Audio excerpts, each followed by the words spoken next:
私たちが暮らす地球はかけがえのない星です。けれども永遠に安全であり続けるわけではありません。小惑星の衝突、気候変動や環境破壊、そして遠い未来には太陽の寿命。人類が未来へと生き残るためには地球だけに頼らない生存戦略が必要です。宇宙に避難先を作る、それは夢物語ではなく現実的な課題になりつつあります。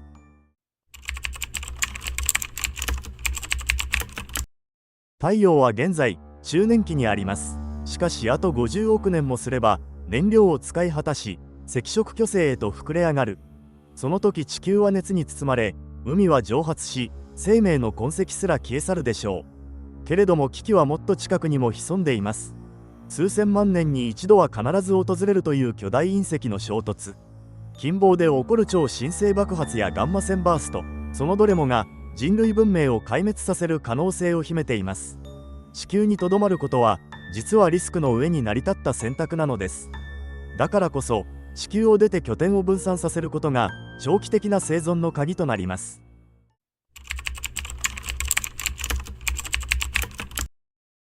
しかし宇宙は決して人間に優しくはありません。まずは無重力、筋肉や骨は急速に衰え、心臓や血液の循環も負担を受けます。半年の滞在で宇宙飛行士の骨量は 10% 以上も減少するのです。次に宇宙放射線。地球の大気や磁場が守ってくれている普段の生活とは違い、宇宙空間は高エネルギーの粒子が絶え間なく降り注ぐ環境です。これが長期の健康を蝕みます。そして食料、水、空気。地球では当たり前に得られるものも宇宙では全てを人工的に再生産しなくてはなりません。リサイクル技術や閉鎖生態系の構築はそのための鍵となります。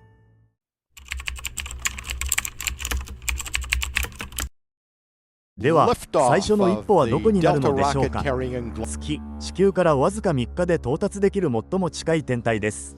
極地には氷が眠っているとされ、それを分解すれば酸素も水素も得られる。燃料や生命維持の資源として活用できる可能性があります。 NASA のアルテミス計画は月面に拠点を築き、将来の宇宙進出の玄関口にしようとしています。もう一つの候補が火星です。地球の1日とほぼ同じ24時間39分という自転周期。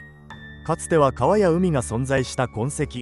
それらは火星が第二の地球となり得る希望を抱かせます。しかし現実は厳しい。気温は平均でマイナス60度。大気は地球の100分の1以下の薄さ。放射線にさらされ呼吸もできない環境です。テラフォーミング、火星全体を人類に適した環境に変えるという壮大な構想も語られますが、実際には数百年から数千年かかると予想されています。当面はドーム型の居住施設や地下拠点が現実的な選択肢になるでしょう。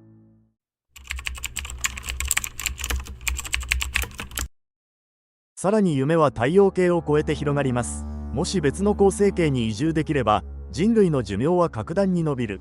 その最寄りの候補はプロキシマ・ケンタウリ B。 地球からわずか4光年先にある惑星です。しかし光の速さを超えることはできません。現在の技術ではそこに到達するのに数万年。人間の寿命をはるかに超える旅です。そこで提案されているのが世代宇宙船。一度出発すれば子供や孫、さらにその先の世代が船の中で生まれ育ち、最終的に目的地へ到着するという構想です。けれども閉鎖空間で数百年、数千年と文化を維持できるのか、その難しさは計り知れません。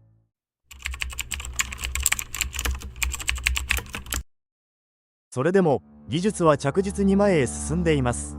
宇宙服はただの服ではありません。内部には温度調整、酸素供給、二酸化炭素の除去、冷却装置が組み込まれ、まるで小さな宇宙船といえるほどの複雑さを持っています。閉じられた環境で食料や水を循環させる閉鎖生態系。藻類や植物を利用し酸素を生み出し、二酸化炭素を吸収する。限られた資源で生命を維持するための研究が地上でも宇宙でも進められています。そして AI やロボット、人類の弱点を補い、危険な作業や長期的な維持管理を担う存在です。宇宙で生き延びる未来は人間と機械が協力する時代になるでしょう。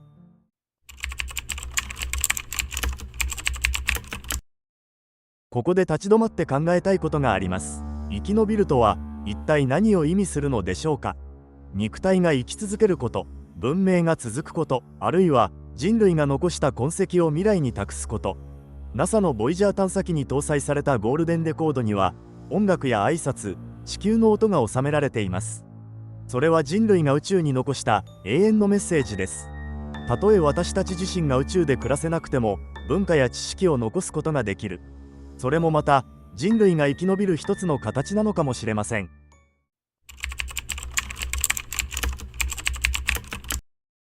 結論として、今私たちは宇宙に永住することはできません。火星や月でさえまだ夢の段階に過ぎないのです。けれども科学者たちは挑戦を続けています。閉鎖生態系の研究、新しい推進技術、 AI やロボットとの共生、それらは一歩ずつ可能性を広げています。宇宙進出は生き延びるための戦略であり、同時に人類の夢そのものです。地球という小さな星を越え、私たちがどこまで未来を築けるのか、その答えはこれからの人類の歩みに託されています。